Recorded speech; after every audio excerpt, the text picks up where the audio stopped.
370 के बाद जन्नत में चुनाव होना है। किसके हक में हवा है? बीजेपी की रणनीति क्या है? मैदान में जब महारथी उतरेंगे तो घाटी पर किसे चुनेगी? एक अहम सवाल इस समय है। देखिए, जम्मू और कश्मीर की जहां जमहूरियत के ट्यूलिप मुस्कुराने को इस समय तैयार हैं, वहीं जम्मू कश्मीर अब विधानसभा चुनाव के मुहाने पर खड़ा हो चुका है। धारा 370 हटने के बाद यूनियन टेरिटरी बने जम्मू कश्मीर में पहली बार चुनाव होने जा रहे हैं। तारीखों का ऐलान हो चुका है। पार्टी ने घाटी में भगवा फहराने की बड़ी तैयारी की है। रविवार में जम्मू में हुई पार्टी की बड़ी बैठक में कई बड़े निर्णय लिए गए। इस बैठक में केंद्रीय मंत्री और जम्मू कश्मीर भाजपा विधानसभा चुनाव प्रभारी G Kishan Reddy, national general secretary Tarun Chugh और केंद्रीय मंत्री जितेंद्र सिंह भी शामिल हुए हैं। जम्मू कश्मीर बीजेपी अध्यक्ष रविंद्र रैना ने कहा है कि पार्टी जम्मू में अकेले चुनाव लड़ेगी। माना जा रहा है कि बीजेपी कश्मीर में निर्दलीय उम्मीदवारों का समर्थन कर सकती है, लेकिन पार्टी ने स्पष्ट कर दिया है कि बीजेपी किसी पार्टी के साथ गठबंधन नहीं करेगी। बैठक में केंद्रीय मंत्री जितेंद्र सिंह ने कहा कि बीजेपी चुनाव के लिए 24 घंटे और 7 दिन तैयार है। सूत्रों के मुताबिक भाजपा 21 अगस्त को कैंडिडेट की पहली लिस्ट जारी करेगी। पार्टी अगले हफ्ते से चुनाव प्रचार की शुरुआत कर सकती है, ये भी जानकारी है। प्रधानमंत्री मोदी, गृह मंत्री अमित शाह, केंद्रीय स्वास्थ्य मंत्री जेपी नड्डा, रक्षा मंत्री राजनाथ सिंह चुनावी रैली करते हुए नजर आएंगे। बताया यह भी जा रहा है कि चुनाव में प्रधानमंत्री मोदी 5-10 दिन रैली करने वाले हैं। गृह मंत्री अमित शाह 10 से 15 रैली करेंगे। रक्षा मंत्री राजनाथ सिंह 10 से 15 रैली करेंगे, तो वहीं केंद्रीय मंत्री जेपी नड्डा 15 से 20 रैलियां करेंगे। उधर बीजेपी का कुनबा भी बढ़ रहा है। जम्मू कश्मीर के पूर्व मंत्री चौधरी जुल्फकार अली भाजपा में शामिल हो गए हैं और इससे पहले 17 अगस्त को उनकी गृह मंत्री अमित शाह से दिल्ली में मुलाकात भी हुई है। जुल्फिकार का कद इसी से समझा जा सकता है कि पेशे से वकील रहे जुल्फिकार ने 2008 और 2014 के विधानसभा चुनाव में पीडीपी के टिकट पर राजौरी जिले की दरहाल विधानसभा से चुनाव लड़ा और जीत भी हासिल की। 2015 से 2018 तक वो महबूबा मुफ्ती के नेतृत्व वाली पीडीपी बीजेपी गठबंधन सरकार में कैबिनेट मंत्री भी रहे। बीजेपी पूरी तैयारी में इस समय जुटी हुई है। घाटी में कमल खिलने की तैयारी है। जम्मू कश्मीर में बीजेपी की क्या संभावनाएं नजर आ रही हैं, अब इसी पर आज हम प्योर पॉलिटिक्स में चर्चा करेंगे। जम्मू कश्मीर से हमारे साथ ग्राउंड से हमारे रिपोर्टर सैयद तजम्मुल बने रहेंगे, लेकिन सबसे बड़ी बात यहाँ ये है कि जम्मू कश्मीर को लेकर के जो चुनावी तैयारियां हैं वो इस समय तमाम पार्टी कर रही है। पूर्व सीएम उमर अब्दुल्ला ने घोषणा पत्र जारी करते हुए क्या कुछ कहा है, पहले ही आपको सुनवा देते हैं। मैनिफेस्टो राथर साहब ने दफ्तर में बैठ के तैयार नहीं किया। ये सिर्फ नेशनल कॉन्फ्रेंस का काम नहीं है। जिम्मेदारी संभालने के बाद राथर साहब का पहला कदम था अपने टीम को बुला के उनसे मशवरा करके हमने जम्मू कश्मीर के आवाम से बात की। हमने उनसे कहा कि हमारे मंशूर में वो क्या देखना चाहेंगे। राथर साहब और इनके साथियों को अगर सदर मोहतरम ने एक बात कही, वो सिर्फ ये थी कि आप वादे वो करिए जो आप कल जाके मुकम्मल कर पाओगे। अब हमारे बाद और भी पार्टियां हैं, वो भी अपने मंशूर जो हैं लोगों के सामने पेश करेंगे। जाहिर सी बात है कि कुछ उनमें से ऐसे भी होंगे जो हमसे बढ़ चढ़ के वादे करेंगे। और मैं यहाँ तक कह सकता हूँ कि वो पार्टियाँ जो कल हुकूमत बनाने की उम्मीद रख भी नहीं सकते, उनके लिए बड़े वादे करना कोई मुश्किल बात है नहीं। हमारे लिए गैर जिम्मेदाराना तौर जो है लोगों से वादे करना या इस तरह के वादे करना जिनको कल हम पूरा ना कर पाएँ, वो लोगों के साथ खिलवाड़ होगा, लोगों के साथ मजाक होगा, लोगों के साथ धोखा होगा और हम उस चीज़ के लिए तैयार नहीं हैं। ग्राउंड जीरो से हमारे सहयोगी सैयद तजम्मुल इस समय हमारे साथ जुड़ गए हैं। तजम्मुल, आपसे पहले भी चर्चा हुई इस बारे में, जम्मू कश्मीर में इस समय क्या सुगबुगाहट नजर आ रही है, किस तरह की तैयारी नजर आ रही है? उमर अब्दुल्ला को अभी अभी हमने सुना, उन्होंने फ्रीबीज का जिक्र किया है, तो कैसे ये जो नेशनल पार्टीज हैं उनके साथ साथ जो रीजनल पार्टीज हैं जो वहाँ की रही हैं हमेशा से, उनकी तैयारी कैसे दिख रही है? कैसे इस बार अपने वोटर्स को लुभाने की कोशिश कर रहे हैं? देखिए शिखा, जम्मू कश्मीर जिस तरह से जम्मू कश्मीर काफ़ी समय से जो है जम्मू कश्मीर में इलेक्टेड गवर्नमेंट नहीं है और उसके बाद दोबारा जब इलेक्टेड गवर्नमेंट बनने जा रही है तो यकीनन जो ग्राउंड ज़ीरो पे national conference, PDP, Congress, BJP और छोटी बड़ी पार्टियां जो है वो अपना अपना जो मैनिफेस्टो जारी करें। नेशनल कॉन्फ्रेंस ने आज कहा कि 35A और 370 पर इसको रेस्टोर करने की डिमांड रखी जाएगी। इसके अलावा पॉलिटिकल प्रिजनर्स जो हैं उनको रिलीज़ करने की बात नेशनल कॉन्फ्रेंस कर रही है। इसी तरह से जो डेस्टिट्यूट्स हैं उनके लिए जो वजीफ़ा है, माहाना उजरत है, कंपनसेशन है, उसको बढ़ा दिया जाए। इसी तरह से इलेक्ट्रिसिटी बिल जो है 200 यूनिट तक कोई कर्जा ना चढ़े आम सारिफ को, ये वो बात है। लेकिन बीजेपी ने जम्मू कश्मीर में आते आते जब उनके विकास की रफ्तार को देखते हैं तो वही विकास की रफ्तार होगी जिससे लुभाने की कोशिश की जाएगी। और 35 से 370 ख़त्म करने के बाद जम्मू कश्मीर को विकास की धारा में किस तरह से बीजेपी ला रही है, ये ज़रूर मैनिफेस्टो में बीजेपी रखेगी। बीजेपी का एक और अहम मुद्दा है कि जम्मू कश्मीर में मिलिटेंसी जो है उसको तकरीबन बीजेपी सरकार दावा कर रही है कि उन्होंने उसको ख़त्म कर रखा है। ये कुछ मुद्दे हैं जिनको लेकर पीडीपी, नेशनल कॉन्फ्रेंस, कांग्रेस और बाकी पार्टियां जाएंगी। लेकिन चुनावी माहौल ऐसा है जम्मू कश्मीर में कि जम्मू और कश्मीर में जहां 18, 25 और 1 अक्टूबर को वोट डाले जाएंगे, उसके बाद माहौल बन रहा है कि अब मेन स्ट्रीम मीडिया जो है वो दोबारा उसी पटरी पे आया जो आज से तकरीबन 10 साल पहले वोट डाले गए थे। 2014 के बाद जम्मू कश्मीर में लेजिस्लेटिव असेंबली के लिए वोट नहीं डाला गया। 2019 में अनुच्छेद 370, 35 से धाराएं ख़त्म कर दी गई और उसके बाद एक बार फिर बीजेपी का ऑब्जेक्टिव और फोकस जो है, जो कि असेंबली सीटें जो लद्दाख, नोबरा, कारगिल की थी वो ख़त्म कर दी गई। लद्दाख को असेंबली लेस करके अलग यूनियन टेरिटरी बना दी गई और जम्मू कश्मीर जब आते आते आपको 90 सीटें यानी कुछ सीटें बढ़ा दी गई। और बीजेपी का मैनिफेस्टो जो जम्मू कश्मीर में है वो विकास और उसके बाद जम्मू कश्मीर में 370, 35 के बाद मिलिटेंसी जो है उसका ग्राफ डाउन हुआ, ये उनका दावा है। लेकिन कश्मीर घाटी में बीजेपी का जो मेन फोकस होगा वो गुरेज होगा, करना होगा और जम्मू प्रोविंस होगा। दक्षिणी कश्मीर में बहुत सारे इलाके हैं जहां पर बीजेपी अकाउंट खोलना चाहती है, जिसके लिए बड़ी मेहनत करनी पड़ेगी और समय बहुत कम है। कुल मिलाकर जो माहौल इस वक्त शिकारा रेस, डल लेक और बाकी जगहों पर जो चुनावी माहौल है वो कुछ दिनों के बाद नजर आएगा। संसद के चुनावों के बाद इन विधानसभा के चुनाव में रीजनल पार्टीज का तकरीबन एक जैसा एजेंडा है कि 35 से 370 जम्मू कश्मीर को फुल फ्लेजेड स्टेट का दर्जा वापस दिया जाए।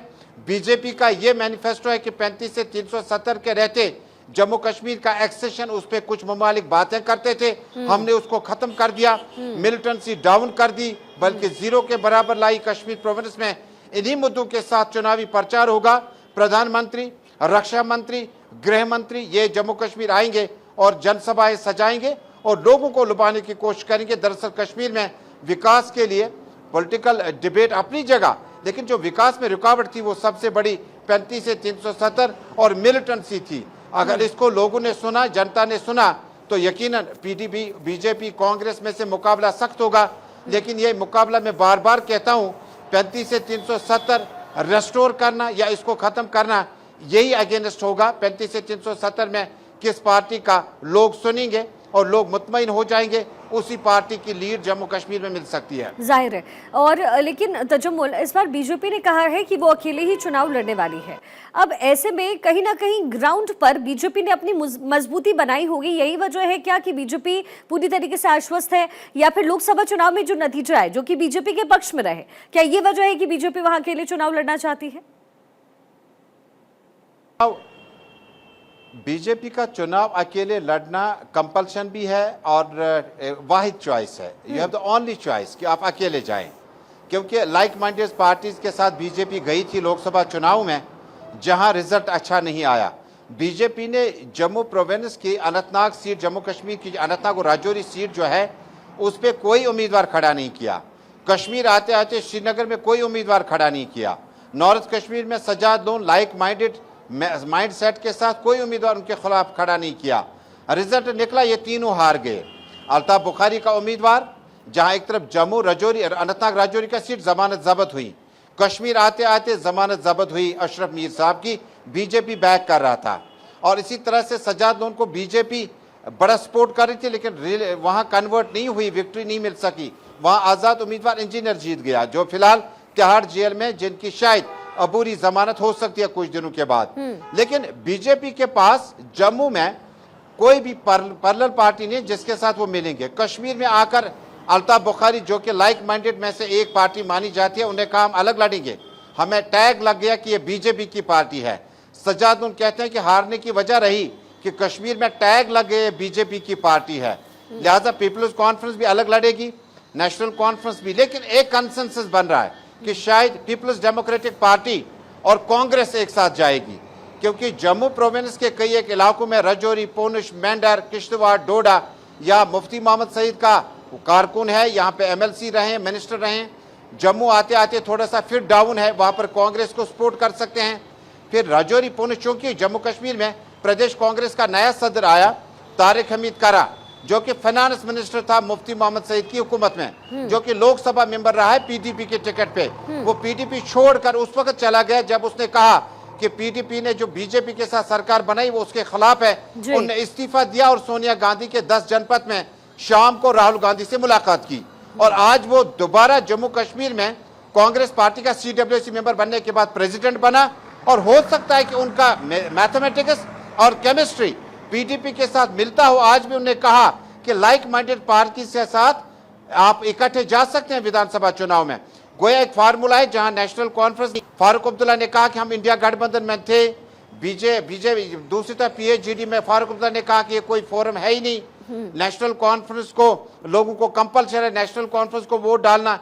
लिहाजा नेशनल कॉन्फ्रेंस के लिए अलग इलेक्शन है, बीजेपी के अलग इलेक्शन है, कांग्रेस पार्टी के फिलहाल टीमें अलग अलग ही लड़ेंगी, लेकिन बाद में शायद अलायंस अगर हुकूमत के लिए बनानी हो 45-50 सीटों को लाने के लिए, फिलहाल अगर नेशनल कॉन्फ्रेंस और बीजेपी लॉयनेस शेयर हासिल करने में कामयाब होते हैं बड़ी सीटें, लेकिन नेशनल कॉन्फ्रेंस के बाद पीडीपी की 10 से 8 सीटें अगर ही आती हैं तो वो बड़ा इंपॉर्टेंट होगा। कांग्रेस की 8 से 10 ही सीटें अगर आती हैं तो वो बड़ा इंपॉर्टेंट फैक्टर है। प्रीपोल अलायंस में शायद कोई पार्टी किसी के नजदीक नहीं है, लेकिन राब्ता है कि पीडीपी यानी महबूबा मुफ्ती और तारिक हमीद कारा के बीच में शायद कुछ दिनों के बाद कोई बातचीत शुरू होगी, जिसके लिए हरी झंडी और राहुल गांधी ने दिखा दी है। अच्छा तजम्मुल, सभी पार्टियों के लिए अलग अलग तरीके से वो चुनाव लड़ने की कोशिश करेंगे, लेकिन मुद्दे जो है वहाँ की जनता के वो कुछ ही होंगे और वो कॉमन होगा। वो कौन से चुनावी मुद्दे हैं जिसके ऊपर ये तमाम, चाहे वो नेशनल पार्टी हो या फिर रीजनल पार्टीज, इस समय चुनावी उफान को उठाती हुई नजर आएगी? देखिए, जम्मू कश्मीर के मुद्दे वही है जो मुल्क में ज़्यादा है, लेकिन जम्मू कश्मीर में 370-35 से ख़त्म होने के बाद रीजनल पार्टीज़ का पहला सब्जेक्ट, जो पहला कॉलम होगा वो ये होगा कि जम्मू कश्मीर को धारा 370-35 से ख़त्म करने के लिए कोशिशें की जाएगी, इसको रेस्टोर किया जाए। ये रीजनल पार्टीज़ कहेंगी। कांग्रेस पार्टी कहेंगी कि फुल फ्लेज्ड स्टेटहुड वापस दिया जाए, क्योंकि उन्हें कभी हाँ कभी ना का वो फार्मूला चलाना पड़ता है। कांग्रेस को दिल्ली का मूड भी देखना है, जम्मू कश्मीर का भी। रीजनल पार्टीज में national conference and PDP almost they will go with the same slogans. 35 से 370 को वापस रेस्टोर किया जाए, और इसको डाउनग्रेड कैसे कर सकते हैं हम, क्योंकि महबूबा मुफ्ती उमर अब्दुल्ला ने कहा कि डाउनग्रेड स्टेट में यूटी बनने के बाद वो चुनाव नहीं लड़ेंगी, वो फुल फ्लेज्ड स्टेट के चीफ मिनिस्टर रहे। दूसरी तरफ BJP versus rest of all parties, जहां बीजेपी ये कहेगी कि मुद्दों में हमने जम्मू कश्मीर को इंडस्ट्रियल सेक्टर बेहतर करना है, टूरिज्म बेहतर करना है, रिलीजियस टूरिज्म, पिलग्रिमेज टूरिज्म और मेडिकल टूरिज्म, स्पोर्ट्स, ये वो डिपार्टमेंट्स हैं जिनको अपलिफ्टमेंट की जरूरत है, वो हम करेंगे। अनएम्प्लॉयमेंट को प्राइवेट सेक्टर लाया जाएगा जम्मू कश्मीर में। कितनी ही फ्रेंचाइज चेन्स जम्मू कश्मीर आ रही है, जिसमें KFC से लेकर पार्लेज तक कितनी ही कंपनियां जम्मू कश्मीर आएंगी जहां युवा को रोजगार मिलेगा। लेकिन सबसे बड़ा मुद्दा जो नेशनल पार्टी में बीजेपी वर्सेस रीजनल पार्टी चलेगा कि क्या इन 3-4 सालों में जम्मू कश्मीर में 370-35 से खत्म करने के बाद बीजेपी ने कहा था ये विकास की सबसे बड़ी रुकावट है, ये टेररिज्म या मिलिटेंसी की सबसे बड़ी रुकावट है। क्या मिलिटेंसी कम हुई? क्या बॉर्डर पे सब कुछ ठीक ठाक है? जम्मू प्रोविंस से सब कुछ ठीक ठाक है? इसका जवाब रीजनल पार्टीज देती रहेंगी। लेकिन मुद्दे जो असली है वो जम्मू कश्मीर में एक बेरोजगार नौजवान को रोजगार चाहिए, उसे जम्मू कश्मीर की इस ब्यूटी को मेंटेन करने के लिए रोड्स चाहिए, हॉस्पिटल चाहिए, शिक्षा सेंटर्स चाहिए। लेकिन जम्मू कश्मीर की यूटी असेंबली में उमर अब्दुल्ला ने कल ही कहा कि पहला जो रेजोल्यूशन लाया जाएगा, अगर उनकी पार्टी सत्ता में आती है तो पहला जो बिल होगा वो 35 से 370 को रिवोक करना, उस ऑर्डर को जो पार्लियामेंट ने पास किया। अब कितनी कैपेसिटी जम्मू कश्मीर की यूटी असेंबली की होगी? जम्मू कश्मीर के चीफ मिनिस्टर, जम्मू कश्मीर नई असेंबली, यूटी असेंबली के स्पीकर, डिप्टी स्पीकर, चेयरमैन, इनको कितने इख्तियारात होंगे वो कॉन्स्टिट्यूशन में गाइड किए जाएंगे आहिस्ता आहिस्ता। लेकिन फिलहाल रीजनल पार्टी का इशू है 35 से वापस करो, 370 वापस करो। जी। और नेशनल पार्टी में बीजेपी का मुद्दा होगा कि जम्मू कश्मीर में 370 खत्म करके हमने जम्मू कश्मीर को तोहफे में जो इनामात दिया वो पीस है, वो अमन है, वो तरक्की है, वो जम्मू कश्मीर का इंटरनेट डाटा सर्विस है, जम्मू कश्मीर का बेरोजगार नौजवान है। आज जम्मू कश्मीर में IPL मैचेस की तैयारियां चल रही है कि हम इसको होस्ट कर पाए। यानी हालात सामान्य हैं और रीजनल पार्टीज के रहते हालात को मिलिटेंसी से साफ करना इतना आसान नहीं था। तो जम्मू जो रिजर्व सीटें हैं उस पे किसका दबदबा आपको नजर आ रहा है? देखिए, रिजर्व सीट्स में नेशनल कॉन्फ्रेंस और पीपल्स डेमोक्रेटिक पार्टी के पास जो ST रिजर्व सीट्स है यानी शेड्यूल्ड ट्राइब, जो सीटें आपको जम्मू कश्मीर में जैसे कंगन है, लारनू है, डक्सुम है, ये वो इलाके हैं जहां पर आपको एक खास कम्युनिटी के लोग रहते हैं जिन्हें शेड्यूल्ड ट्राइब कहा जाता है, ST। और उसके बाद पंडितों के लिए, कश्मीरी पंडितों के लिए जो रिजर्वेशन होगी सीटों की वो अलग कर दी गया है। और ये जो रिजर्वेशन का फायदा है, जैसे आप अभी कह रहे थे कि जुल्फकार चौधरी जो है वो PDP में मिनिस्टर फूड सप्लाईज रहे, वो आज बीजेपी में चले गए। अपनी पार्टी में 2-4 साल गुजारने के बाद अब दोबारा उन्होंने PDP को करीब नहीं लाया बल्कि वो बीजेपी में चले गए। वो ST रिजर्व सीट है उनकी, यानी वहां पर उनको बीजेपी को फायदा हो सकता है। जब आप कंगन जाते हैं, जो मियां अल्ताफ अभी साउथ श्रीनगर, साउथ जम्मू से सीट जीत गए पार्लियामेंट की, वहां वो ST रिजर्व सीट कंगन की उनकी है, वो अपने जानशीन को उठा देंगे तो उसको आसान होगा।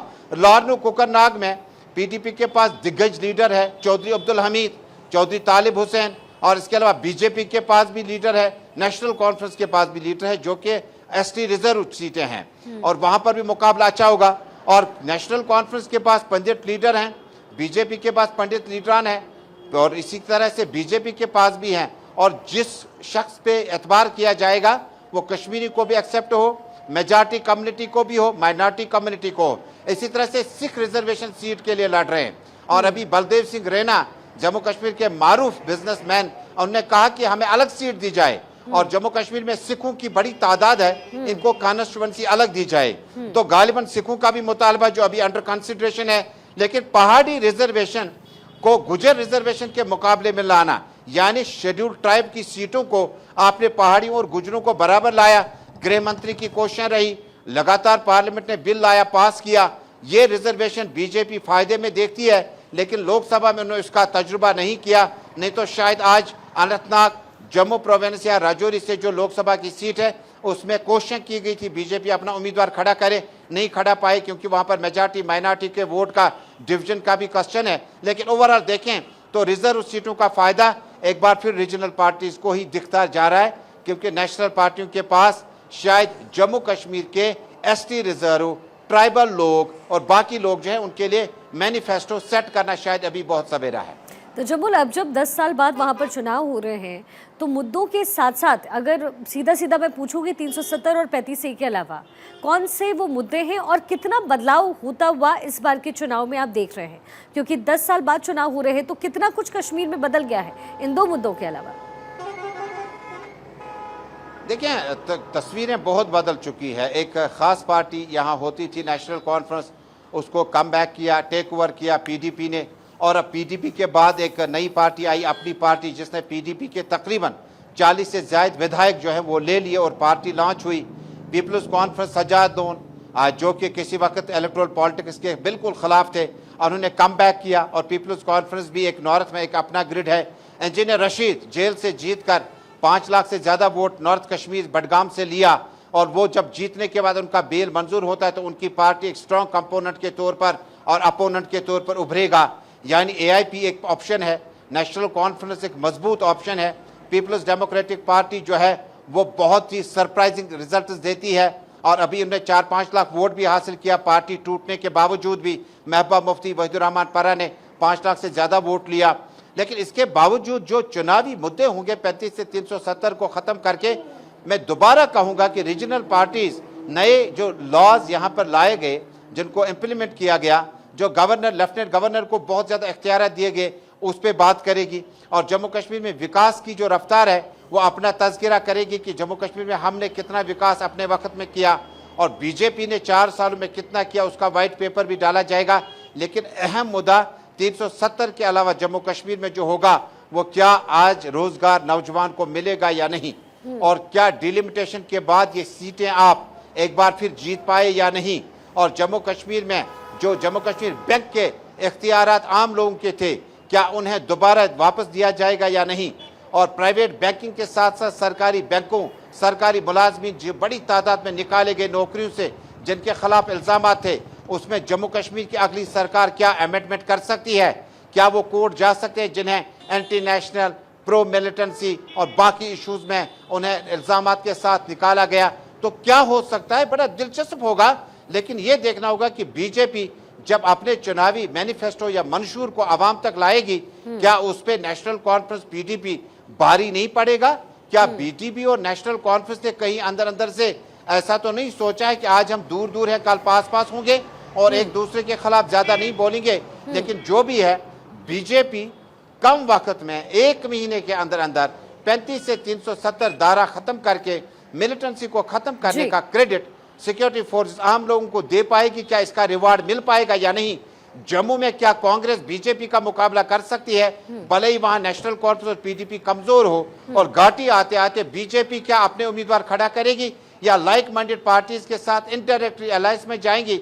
ये सब देखने वाली बात है। लेकिन ओवरऑल मैं फिर उसी नतीजे पे पहुंचूंगा, 370 खत्म करके बीजेपी को कितना फायदा होगा?